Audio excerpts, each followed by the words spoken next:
ধীরে ধীরে শরীরের সমস্ত কাপড় খুলে নগ্নদেহে সুলতানকে শয্যায় ডাকল মেরি। বুকে সদ্য বাবা হারানোর শোক আর প্রতিশোধের আগুন মেরিকে জ্বালিয়ে পুড়িয়ে আরো মজবুত করে গড়ে তুলছে প্রতিক্ষণ।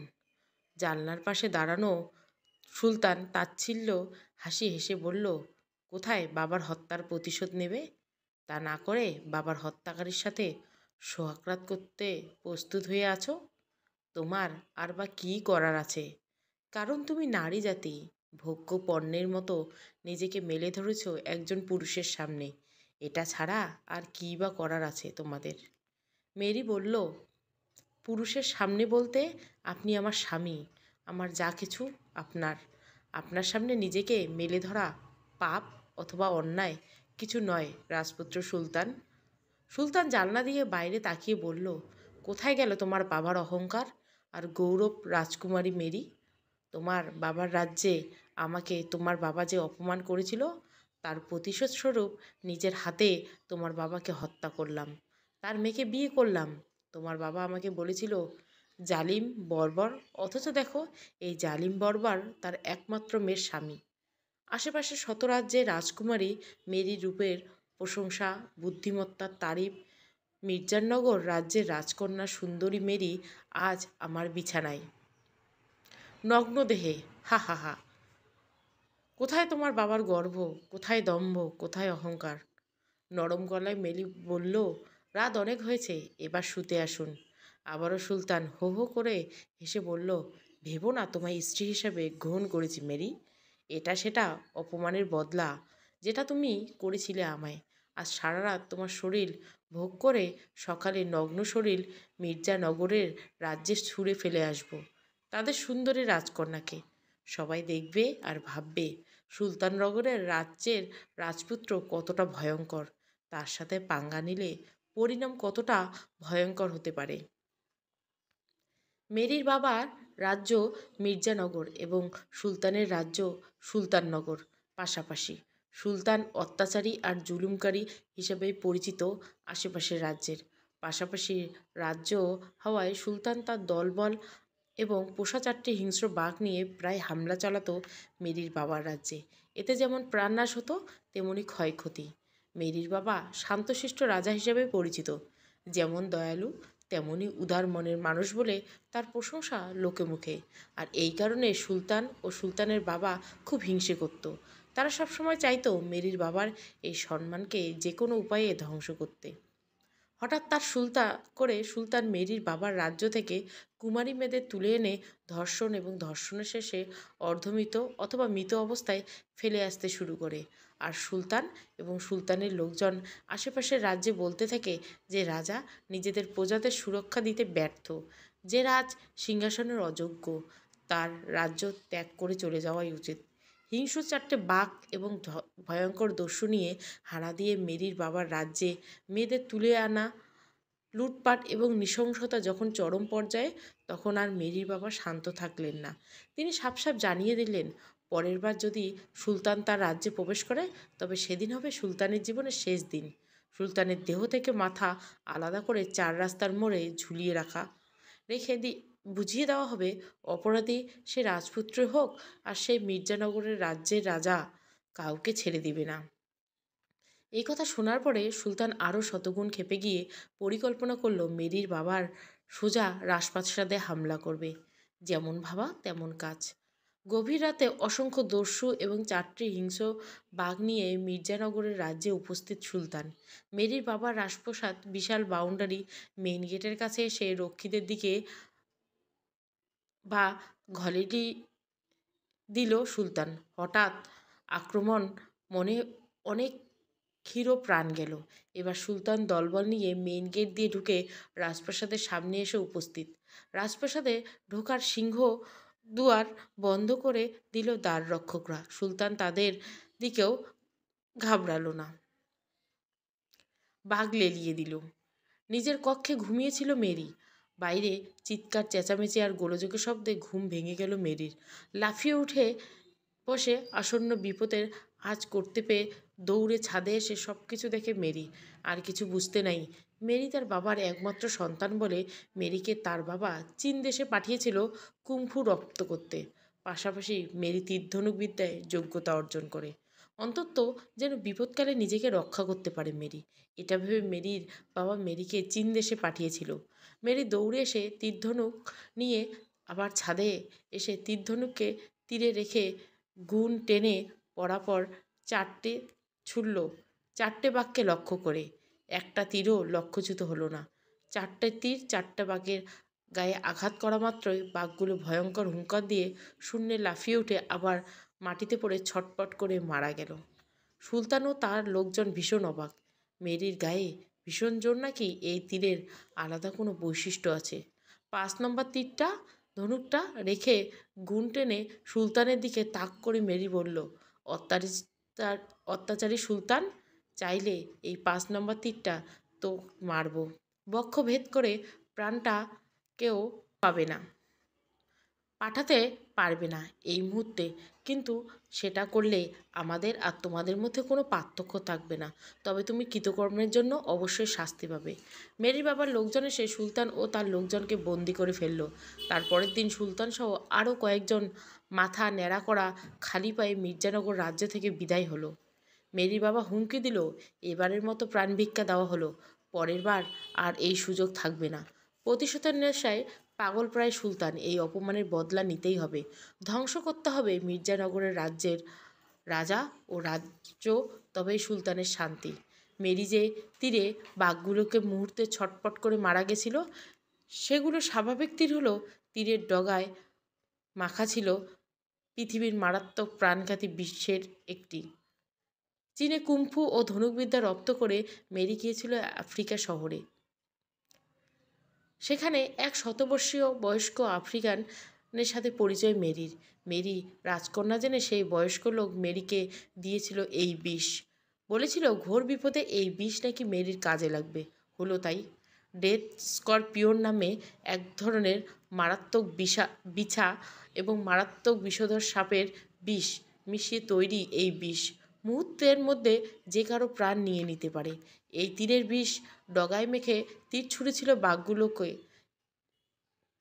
মুহূর্তে মেরেছিল। যাই হোক, সুলতান রাজ্যের নামকরা বুদ্ধিজীবী নিয়ে গোপন বৈঠকে বসলেন, ষড়যন্ত্রের জাল বিছালেন, পরিকল্পনা শুরু হলো কিভাবে মির্জানগরের রাজ্যের রাজাকে উচিত জবাব দেওয়া যায়। শুধু তাই নয়, রাজাকে হত্যাসহ রাজকন্যা মেরিকে উচিত শিক্ষা দেবার পরিকল্পনা। বেশ কিছুদিন সব কিছু শান্ত। সুলতান ধীরে ধীরে অগ্রসর হচ্ছে প্ল্যান মোতাবেক। যেহেতু সুলতান রাজ্যের পাশে রাজ্য মেরির বাবা, সেহেতু হামলা করা নিয়ে অতটা চিন্তিত নয় সুলতান। সুলতানের প্ল্যানের সর্বপ্রথম টোপটা গোলাতে হবে মেরির বাবার মন্ত্রীকে। মারাত্মক ভয়ঙ্কর এক চাল চালতে চলেছে সুলতান, যেটা থেকে বাঁচা মেরির বাবার পক্ষে অসম্ভব প্রায় ভেবে আনন্দে সুলতানের মুখে পৈশাসিক হাসি। বিবস্ত্র মেরি পালঙ্কে শুয়ে অপেক্ষা করছে সুলতানের বালিশের নিচে ধারালো তরবারি। মেরি অপেক্ষা আছে সুলতান কখন আসবে, তার দেহ ভোগ করবে আর মেরি তার উদ্দেশ্য হাসিল করবে। সুলতান জানলার পাশে দাঁড়িয়ে মেরির মৃত বাবার নামে উল্টোপাল্টা বলেই যাচ্ছে সমান তালে, আর মেরি অস্থির মনে অপেক্ষার প্রহর গুনছে বাবার হত্যার শোধ নেবার এই মুহূর্তে। মেরিকে বাবা যেদিন হত্যা করা হয়েছিল সেদিন কেউ কিছু বুঝে উঠতে পারেনি। সেদিন মেরির বাবার রাজা মির্জা আকবরের মন্ত্রীর একমাত্র মেয়ে এলিশা রাজপ্রাসাদে এসে মেরির কক্ষে উপস্থিত। এলিশাকে ক্লান্ত ও ভীষণ চিন্তিত ও চোখে মুখে ভয়ের ছাপ দেখে মেরি জিজ্ঞাসা করল, কি হয়েছে এলিশা? এক গ্লাস পানি খেয়ে মৃদু কম্পিত কণ্ঠে এলিশা বলল, সুলতান মস্ত বড় ষড়যন্ত্রের জাল বিছিয়েছে মেরি। প্রতিশোধের আগুনে মাতাল হয়ে আসে সুলতান, যে কোনো মুহূর্তে ভয়ঙ্কর হামলায় বসতে পারে। একটু সময় কিছু একটা ভেবে মেরি বলল, আমাদের আরও সতর্ক হওয়া উচিত। রাজ্যের সীমান্তে রক্ষী দ্বিগুণ করতে অতি দ্রুত আমি বাবার সাথে কথা বলছি এক্ষুনি। এলিশা হন্তদন্ত হয়ে বলল, তার আর সময় নেই মেরি। গুপ্তচরের মাধ্যমে সংবাদ পেয়েছি আজ রাতে রাজ্যের দক্ষিণাংশে হামলা করে ভিতরের দিকে প্রবেশ করবে সুলতান ও তার সৈন্য সদল বলে। আমাদের রাজ্যের আজ ভয়ঙ্কর কিছু ঘটতে চলছে। বাবা অসুস্থ, তাই আমায় পাঠিয়েছে। আমার আবার জলদি ফিরতে হবে মেরি। মেরি মিষ্টি এসে এলিশার মাথায় হাত বুলিয়ে বলল, তুমি একদম চিন্তা করিস না, কিচ্ছু হবে না। সতর্ক সৃষ্টিকর্তার উপর ভরসা রাখ। এলিশাকে বিদায় নিয়ে চলে গেল। মেরি বাবার সাথে আলাপ করে রাজ্যের বিশেষ ট্রেনিং প্রাপ্ত শক্তিশালী সৈন্যদল একত্রিত করে সন্ধ্যার সঙ্গে সঙ্গে রাজ্যের দক্ষিণাংশের সীমান্তে পাঠিয়ে দিল। আর একদল এসে উপস্থিত, যাদের দায়িত্ব দেওয়া হয়েছিল জঙ্গল থেকে বিষাক্ত ভীমরুল জীবন্ত করে ধরে আনার জন্য। অসংখ্য ভীমরুল ধরে আনলো তারা। মেরি রাজপ্রাসাদের ছাদে উঠে দুবার হাততালি দিতে রাজপ্রাসাদের পিছনের বাগান থেকে মেরির সাদা ঘোড়াটা দৌড়ে এসে রাজপ্রাসাদের সামনে দাঁড়ালো। এমন তেজি ঘোড়া আশেপাশে 10 রাজ্যের আছে কিনা সন্দেহ। ঘোড়াটা জার্মান রাজা ফিলিপ 2 বছর আগে মেরিকে জন্মদিনে উপহারস্বরূপ দিয়েছিল। মেরি তৈরি হয়ে তীরধনুক নিয়ে বাবার পা ছুঁয়ে সালাম করে নিচে নেমে এসে ঘোড়ায় চেপে বসলো। যারা ভীমরুল ধরে এনেছিল তারাও অন্য অন্য ঘোড়ায় চেপে বসলো। তাদের নিয়ে মেরি রওনা হলো দক্ষিণাংশের উদ্দেশ্যে। সন্ধ্যা ঘনিয়ে রাত বাড়ছে। দক্ষিণাংশে এসে পৌঁছে ভীমরুল ধরে আনা লোকদের মেরি বলল, ছোট ছোট অসংখ্য মাটির হাঁড়িতে ভীমরুল ভরে 2 রাজ্যের সীমান্তে কিছু দূরে দূরে হাঁড়িগুলো রাখতে হবে। তারপর সমস্ত হাঁড়ির মুখে ঢাকনা একটা দড়িতে এমনভাবে বাঁধতে হবে যেন দড়ি টান দিলে একসাথে সমস্ত হাঁড়ির ঢাকনা খুলে যায়। মেরির এমন বিচক্ষণ বুদ্ধির কারণে দেশে দেশে এমন সুনাম অর্জন করেছে এই বয়সে। মেরিকে সবাই ভীষণ ভালোবাসে এবং শ্রদ্ধা করে মেরির এত এত গুণের জন্য। মেরির কথা একটাই, শক্তিতে না পারলে কৌশলে জয়ী হতে হবে। রাত্রি দ্বিপ্রহর হঠাৎ মশাল হাতে হৈ হৈ করতে করতে সুলতানের সৈন্যরা এগিয়ে আসতে লাগলো। সুলতানের লোকদারের বর্বরতা শুরু হতে যাচ্ছে বুঝেই যেন ক্ষীণ আলো ছড়ানো চাঁদটাও মেঘের আড়ালে মুখ লুকালো। সেও সাক্ষী হতে চায় না এমন বর্বরতা। হাড়ির ঢাকনায় বাঁধা দড়িটার এক প্রান্ত ধরে দাঁড়িয়ে আছে মেরি। টান টান উত্তেজনা ভরপুর চারপাশ। সুলতানের সৈন্যরা সীমান্ত বরাবর আসতেই মেরি দড়ি হাত দিতেই সমস্ত হাড়ির ঢাকনা খুলে গেল। হাজার হাজার ভীমরুল বেরিয়ে পড়ল মুহূর্তে। হঠাৎ ভীমরুলের আক্রমণে দিক বিদিক ছোটাছুটি শুরু করলো সুলতানের সৈন্যরা। এই সুযোগকে কাজে লাগিয়ে মেরি স্পেশাল ট্রেনিং প্রাপ্ত সৈন্যদের ঝাঁপিয়ে পড়ল সুলতানের সৈন্যদের উপর। দীর্ঘ সময় ধরে চলা যুদ্ধে সুলতানের সৈন্যরা যখন ধরাশায়ী, তখন মেরির মনটা কেমন অস্থির হয়ে উঠল অজানা আতঙ্ক। মেরি জলদি করে ঘোড়া চেপে ছুটে চলল রাজপ্রাসাদের উদ্দেশ্যে। সময়ের স্রোতে ভেসে রাতটাও শেষের দিকে। সামনের বন পেরিয়ে পাহাড়ের পাশ দিয়ে অতিক্রম করে গেলেন রাজপ্রাসাদে ফিরতে। আর বেশি দেরি হবে না। বনের কাছে আসতে ঘোড়া ডেকে উঠে থমকে দাঁড়িয়ে পড়ল। আসার সময় তো মেরির সাথে সৈন্যরা ছিল না, তাদের হাতে মশাল ছিল। সেই মশালের আলোতে বন অতিক্রম করছিল, কিন্তু এখন তো মেরি একা, মশালও নেই এই বনের ভিতরে। এমন ঘুটঘুটে অন্ধকার দেখে ঘোড়া থেমে গেছে। অজানা আতঙ্ক মেরির মন অস্থির। এই অবস্থায় একটি মুহূর্ত মেরির কাছে 1 বছরের সমান। অস্থির মেরি মনে মনে সৃষ্টিকর্তাকে স্মরণ করে সাহায্য চাইল। দপ করে একটু সামনেই শূন্যে ভাসমান একটি জ্বলন্ত আলোকের গোলকের মতো দৃশ্যমান হলো। তার আলোর আলোকিত চারপাশ। এই দৃশ্য দেখে ঘোড়াটা ভীষণ চমকে গেল।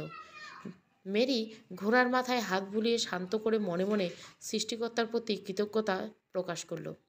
সেই আলোতে গোলকটা শূন্যে ভেসে চলল বনের ভিতর দিয়ে। মেরিকে নিয়ে ঘোড়া তার পিছন পিছন এগিয়ে চলল। বন পেরিয়ে পাহাড় অতিক্রম করে এসে জ্বলন্ত গোলকটা একজন বয়স্ক ব্যক্তিতে পরিণত হয়ে সামনে দাঁড়ালো হাসি মুখে। কি সুন্দর তার চেহারা, কি মিষ্টি হাসি! ভয়ের বদলে তাকে দেখে মেরির আরও আনন্দ হলো। মেরিকে নিয়ে ঘোড়া দাঁড়িয়ে পড়ল। এরপর বয়স্ক ব্যক্তি মেরিকে বলল, রাজকুমারী মেরি, তোমার সততা, নিষ্ঠার, জ্ঞানের, বুদ্ধিমত্তা, সৌন্দর্যের সব কিছু মিলিয়ে তোমার তুলনায় তুমি নিজেই। তুমি যেমন মানুষের অন্তরে অন্তরে ঠাঁই পেয়েছ তোমার নিজ গুণে, তেমনি আমারও তোমাকে ভীষণ ভালোবাসি। মেরি বলল, কিন্তু আপনি কে? বয়স্ক ব্যক্তি বলল, আমি তোমাদের রাজ্যের বসবাসকারী জিন সম্প্রদায়ের একজন। তুমি তোমার সততা, সাহসিকতা বজায় রেখে চলো। আমরা তোমার সঙ্গে আছি। মেরির প্রাণ ভয়ে কৃতজ্ঞতা জানালো। বয়স্ক ব্যক্তি আবারও বলল, জীবন অনেক চড়াই উতরে আসবে মেরি, কিন্তু ভেঙে পড়লে চলবে না। ভেঙে পড়লে তো হেরে গেলে। কথা শেষ করে বৃদ্ধ জিন সামনের দিকে হাত প্রসারিত করতে তার হাতে একটি বেলি ফুলের দৃশ্যমান। বেলি ফুলটি মেরির হাত দিয়ে তিনি বললেন, এটা খোঁপায় গুজে রেখো সবসময়। যদি কখনো একান্ত প্রয়োজন হয় আমাদের সাহায্যের, তখন ফুলটায় হালকা আগুনের তাপ দিলে আমরা তোমাদের সাহায্যের জন্য এগিয়ে আসব। কথাটা শেষে বৃদ্ধ হঠাৎ মিলিয়ে গেল। তার প্রতি কৃতজ্ঞতা প্রকাশ করে মেরি এগিয়ে গেল। রাজপ্রাসাদের কাছাকাছি আসতে মেরির বুকটা ধক করে উঠল। রাজপ্রাসাদের বাউন্ডারি গেটে পড়ে আছে রক্ষীদের দেহ। ঘোড়া ছুটিয়ে গেট পার হয়ে রাজপ্রাসাদের সামনে এসে ঘোড়া থেকে নেমে দৌড়ে বাবার কক্ষে এসে থমকে গেল। বাবার রক্তাক্ত শরীর মেঝেতে পড়ে কাতরাচ্ছে। মেরি ছুটে এসে হাঁটু গেড়ে বসে বাবার মাথা তুলে কোলের উপর রাখল। বাবা কাঁপা কাঁপা হাতে মেরির হাত ধরে ভাঙা ভাঙা কণ্ঠে বলল, আমার শেষ ইচ্ছেটা তুই রাখিস মা। তুই সুলতানকে বিয়ে করিস, নয়তো ও তোকে বাঁচতে দিবে না, আর রাজ্যের প্রজাদেরও সুখে থাকতে দেবে না বলে গেছে। অন্তত প্রজাদের সুখের কথা ভেবে হলেও আমার কথা রাখিস। কথা শেষে মেরির বাবা মৃত্যুর করে ঢলে পড়ল। মৃত বাবার মাথাটা কোলে নিয়ে মেরির বুক ফাটা আর্তনাদ আকাশ পাতাল যেন কেঁপে উঠল। এর থেকে কষ্ট আর যন্ত্রণার মুহূর্ত আর কি হতে পারে? মেয়ের কোলে শত্রুদের আঘাতে আহত বাবার মৃত্যু। মেরি বাবার মৃতদেহ ছুঁয়ে প্রতিজ্ঞা করলো বাবা শেষ ইচ্ছে পূরণ করবে, তবে সুলতানকে বিয়ে করবে, আবার বাবার হত্যার বদলা নিতে নিজ হাতে সুলতানকে হত্যা করবে। সুলতানের সাথে বিয়েটা মেরি রাজি হবার এটাই ছিল কারণ। যাই হোক, বিছানায় বিবস্ত্র মেরির অপেক্ষা সুলতানের। টেবিলের উপর রাখা দুধের গ্লাসে অলরেডি সেই ভয়ঙ্কর বিষ মিশিয়ে রেখেছে মেরি। হয়তো বিষ পানে, নয়তো হাতে তরবারির আঘাতে মৃত্যু হবে আজ সুলতানের। হঠাৎ দরজায় ঠকঠক শব্দ। কাপড় পরে উঠে গিয়ে দরজা খুলতে রাজদাসী জেসিকা হন্তদন্ত হয়ে রুমে ঢুকলো। তার পিছন পিছন একটা কালো বিড়াল। জেসিকা সুলতানকে বলল, মহারাজ, বলবীর আবারও পাগলামি শুরু করেছে। হঠাৎ আপনি ছাড়া কেউ তাকে শান্ত করতে পারবে না। এই বলবীর হচ্ছে সুলতানের পোষা প্রিয় হাতি। বেড়ালটা ক্রমাগত মিউমিউ করে দেখে সুলতান এগিয়ে এসে টেবিলের উপর রাখা দুধের গ্লাসটা হাত দিয়ে বিড়ালের সামনে ফেলে দিয়ে রুম থেকে দ্রুত পায়ে বের হয়ে বলবিলের উদ্দেশ্যে। মেঝেতে পড়া দুধটুকু খেয়ে একটু খেতেই বিড়ালটা মিও শব্দে এক লাফ দিয়ে মেঝেতে পড়ে ছটপট করতে মারা গেল কয়েক মুহূর্তে। জেসিকার বিস্ফোরিত চোখে তাকিয়েছে মেরির দিকে। জেসিকা বুঝতে পেরেছে দুধই বিষ মিশানো ছিল, তার মানে সুলতানকে মারার ষড়যন্ত্র। মেরির বুকে ভেতর ধরপকড় উঠল। তাহলে কি ধরা পড়ে গেল সে? সুলতান যদি জানতে পারে তাহলে সুলতানের হাতে মেরির প্রাণটা আজ যাবে। তাহলে কি বাবার হত্যার বদলা নেবার আগে মেরির মৃত্যু হবে? সুলতানের জন্য রাখা দুধে মেরি বিষ মিশিয়েছে রেখেছে সেটা বুঝতে পেরে জেসিকা মেরিকে বলল, আপনি দেখতে যতটা সুন্দর, আপনার মনটা ততই কুৎসিত রানী মেরি। আপনাকে এর শাস্তি পেতেই হবে। আমার কাছে মহারাজ সুলতান আগে, তারপর আপনি। তাচ্ছিল্যের হাসি এসে মেরি বলল, জেসিকা, তোমার বাবাকে কেউ যদি হত্যা করতো তাহলে তুমি কি করতে? বাবার হত্যাকারীর সাথে হেসে খেলে সংসার করতে, নাকি বদলা নিতে চাইতে? অবশ্য বদলা নিতে, কারণ বাবার রক্ত শরীরে প্রবাহমান সন্তান কখনো বাবার হত্যাকারীকে ছেড়ে কথা বলবে না। জেসিকা চুপচাপ। মেরি আবার বলতে লাগলো, জেসিকা, এই যে সুলতানের অত্যাচারে আশেপাশের রাজ্যের লোকজন প্রায় ওষ্ঠাগত, কত মেয়ে ধর্ষিত হলো, তাদের জন্য তোমার মায়া হয় না? হাজার হাজার মানুষের দুঃস্বপ্নের কারণ যদি এই একজন অত্যাচারী মানুষ সুলতান, তাহলে সুলতানের জন্য এতগুলো মানুষ তুমি মারবে, নাকি এতগুলো মানুষের জীবন শান্তি ফিরিয়ে দিতে সুলতানকে প্রতিহত করবে বলো? জেসিকা এগিয়ে গিয়ে একটা কাপড় এনে মেঝেতে পড়ে থাকা দুধ মুছে বিড়ালটি সেই কাপড় পেঁচিয়ে উঠে দাঁড়িয়ে মেরিকে বলল, আপনার সুনাম অনেক শুনেছি এবং আপনি রাজ্য ও প্রজাদের নিয়ে অনেক ভাবেন। সুলতান মায়ের পেটে লাথি মেরেছিল, সেই কারণে মায়ের মৃত্যু হয়।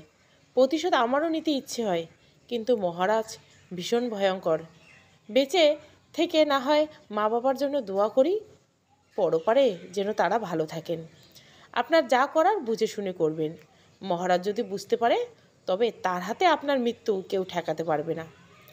কথা শেষে জেসিকা কাপড়ে মোড়ানো বিড়ালটা নিয়ে দ্রুত পায়ে হেঁটে কক্ষ থেকে বেরিয়ে গেলেন।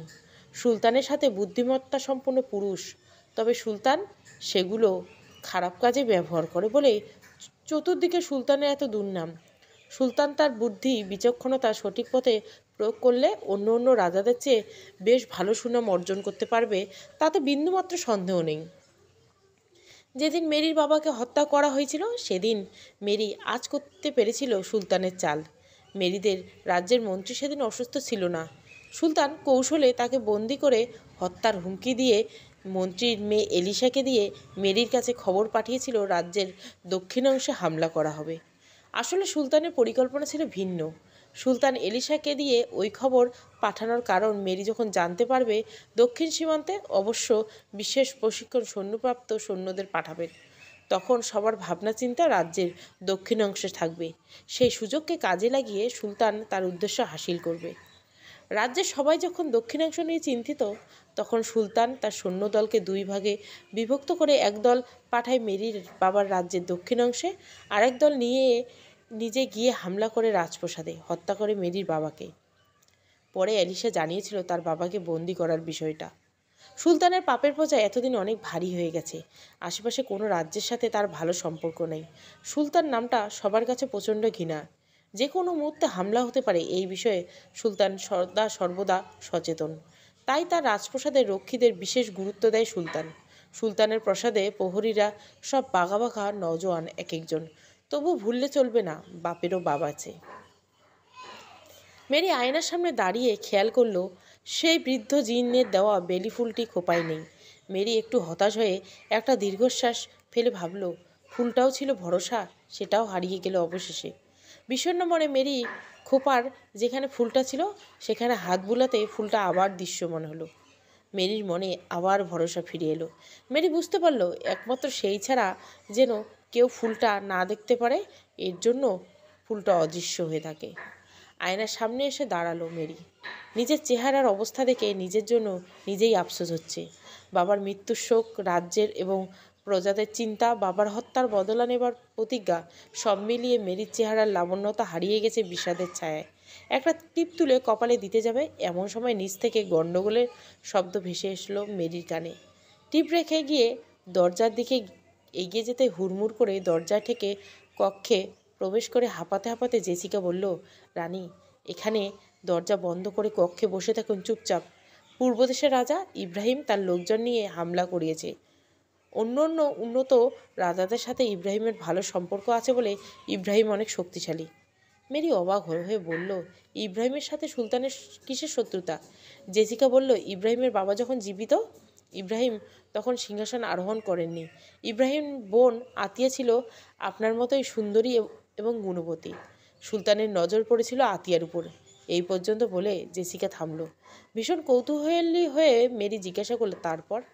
জেসিকা আবারও বলতে শুরু করলো, আতিয়ার বিয়ের পর ফুলসজ্জা রাতে স্বামী স্ত্রী মিলনের পূর্বে আতিয়ার স্বামীকে হত্যা করে সুলতান।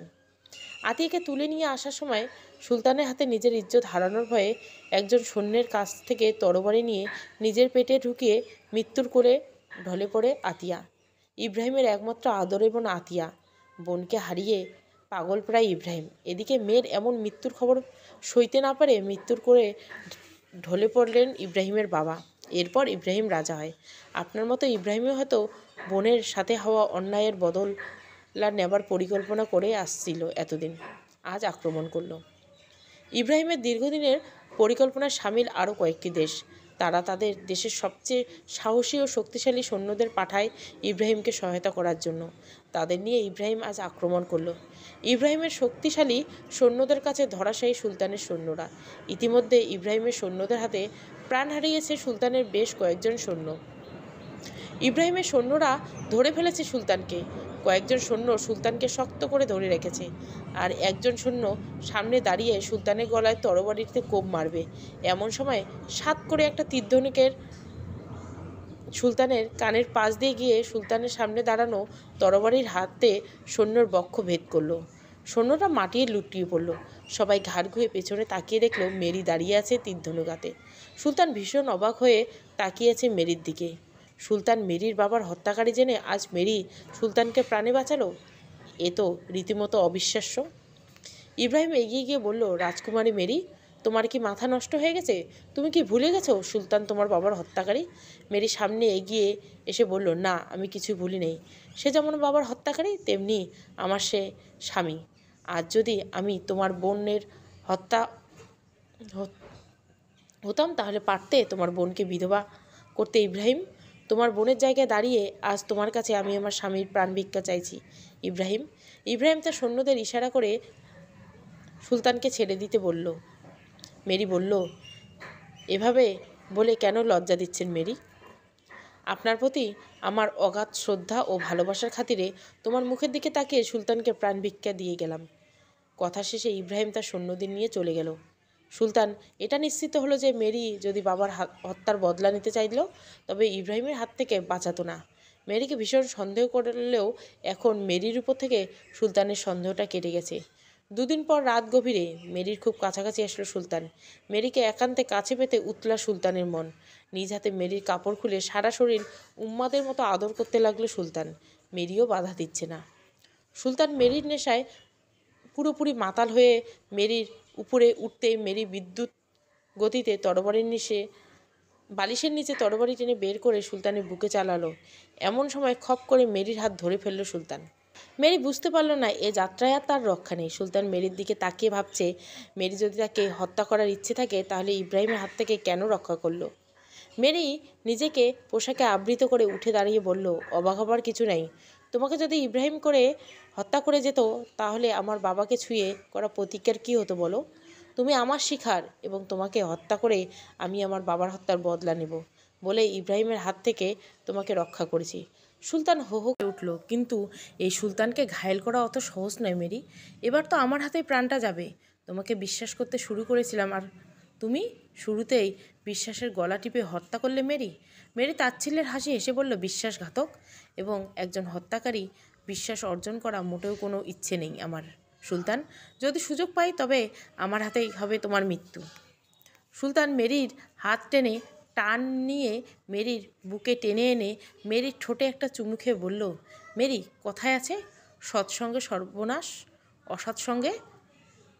সৎসঙ্গে স্বর্গবাস, অসৎসঙ্গে সর্বনাশ। আমার চরিত্রের কারণে সর্বনাশ তো হয়েছেই, আছে আমার ব্যক্তিত্বের। আশেপাশে সব রাজ্যে সুলতানের নাম শুনলে সবাই ভয়ে কাঁপে, কিন্তু আজ তুমি আমাকে ইব্রাহিমের হাত থেকে বাঁচানোর পর থেকে এটাই ভেবেছি সারাক্ষণ যে তোমার সঙ্গে সঙ্গ পেয়ে নিজেকে বদলাবো। কারণ একজন পুরুষ একজন নারী চাইলে বদলাতে পারে, ভালো বানাতে পারে, আবার খারাপ। কিন্তু সেটা আর হলো না। আমার সাথে সাথে বিশ্বাসঘাতকতার কারণে তোমার জন্য মৃত্যু অবধারিত। মেরি বলল, মৃত্যুর ভয়কে উপেক্ষা করতে পেরেছি বলে বাবার হত্যার বদলা নিতে এতদূর এলাম সুলতান। এসবে আমি ভয় পাই না। মনে রাখো, আমিও রাজকুমারী। কোনো এক রাজার রক্ত আমার শিরায় উপশিরায় প্রবাহমান। তরবারিটা মেরির সামনে রেখে সুলতান বলল, আমি ইচ্ছে করলে জবরদস্তি তোমার দেহ ভোগ করতে পারতাম, কিন্তু অন্য সবার মতো আমিও তোমার প্রশংসা শুনে মুগ্ধ হয়েছিলাম। তোমার প্রতি একটা ভালো লাগা তৈরি হয়েছিল মনে মনে। স্বাভাবিকভাবে বিয়ের প্রস্তাব দিলে তুমি আর তোমার বাবা কখনোই মানতে না, তাই যেভাবেই হোক তোমাকে নিজের তো করেই নিয়েছিলাম। আমি খারাপ হলেও এটা ভেবেছিলাম যে অন্তত তোমার গর্ভে আমার সন্তান এলে সে আমার মতো খারাপ না হয়ে তোমার মতো সাহসী, বুদ্ধিমান হবে। কারণ তোমার গর্ভে ধারণ করা সন্তান আর তোমার মতো একজন আদর্শ মায়ের সন্তান কখনো খারাপ হবে না। মেরি উঠে দাঁড়িয়ে বলল, তোমার মতো একজন জঘন্য মানুষের সন্তান আমার গর্ভে ধারণ করার আগে মৃত্যু ভালো। সুলতান বলল, বৈবাহিক সূত্রে আমি তোমার স্বামী, তাতে অতই জঘন্য মানুষ কই। তোমাকে একান্তে কাছে পাবার অধিকার আমার আছে। হ্যাঁ, আমি যে সিদ্ধান্ত গ্রহণ করি সেটাই চূড়ান্ত। বিশ্বাসঘাতক করার জন্য শাস্তি তুমি পাবে মেরি। তবে যদি চাও, এই রাতে স্বামী হিসেবে তোমার কাছে একান্ত যাবার সুযোগ চাচ্ছি, আর এটাই তোমার জীবনের শেষ রাত। তুমি ভেবে বলো তুমি কি করবে। একটা দীর্ঘশ্বাস ফেলে মেরি বলল, স্বামী হিসেবে আপনার অধিকার আমি আপনাকে আদায় করার নেবার অনুমতি দিচ্ছি, বা আপনার প্রাপ্য আপনাকে বুঝিয়ে দিতে আমি প্রস্তুত, কিন্তু বাবার হত্যাকারী হিসেবে আপনি কোনোদিন আমার মনে স্থান পাবেন না। সময় গড়ায়, রাত গভীর হয়। সুলতান মেরি পাশাপাশি একই শয্যায়। সুলতান মেরিকে টেনে বুকে নেয়। জীবনে প্রথম কোনো পুরুষ একান্ত আলিঙ্গনে মেরি নিজেকে সঁপে দেয় সুলতানের বাহুতে। পরের দিন বন্দি করা হয় মেরিকে। সুলতান সিদ্ধান্ত নেয় যে বিকেলে রাজ্যের লোকজন জড়ো করে সবার সামনে জ্বলন্ত আগুনে নিক্ষেপ করে মেরিকে হত্যা করার প্ল্যান করে সুলতান। মুহূর্তের মধ্যে এই খবর ছড়িয়ে পড়ে চারিদিকে। দেশে দেশে লোকজন মেরির জন্য আফসোস করতে লাগলো। একটা সাদা কাপড় পরনে হলো মেরিকে, হাত পা শেকল দিয়ে বাঁধা।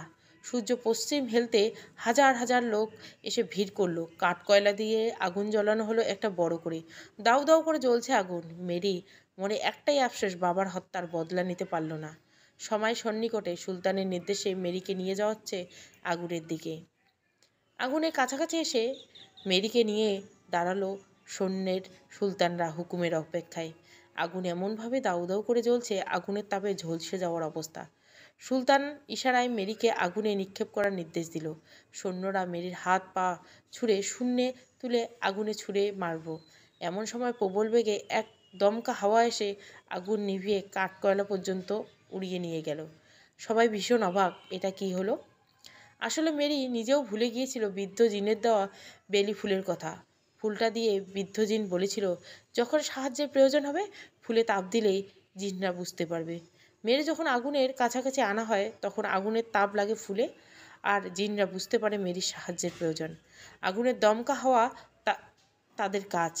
এদিকে আশেপাশে রাজ্য থেকে হাজার হাজার সৈন্য ছুটে আসলো ঘোড়ায় চেপে। সুলতানের সৈন্যদের কচুকাটা করে তারা এগিয়ে আসছে দেখে সুলতান বুঝতে পারল, মেরির কিছু হলে সুলতানের রাজ্যসহ সুলতানকে ধ্বংস করে দেওয়া হবে, এবং তাছাড়া সুলতানের আজ রক্ষা নেই। মেরির হাত পায়ের শিকল খুলে দেওয়া হলো। আশেপাশে রাজ্যের সৈন্যরা ঘিরে ফেলেছে চারিদিকে।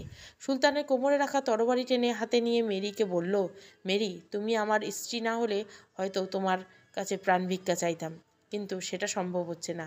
আর ইতিহাসও সাক্ষী আছে, হতে দেব না যে সুলতানের মৃত্যু অন্য কারো হতে চেয়েছিল। তবে তোমার কাছে অনুরোধ, তুমি হবে আমার রাজ্য এবং আমার বাবার রাজ্য, এই দুই রাজ্যের রানী।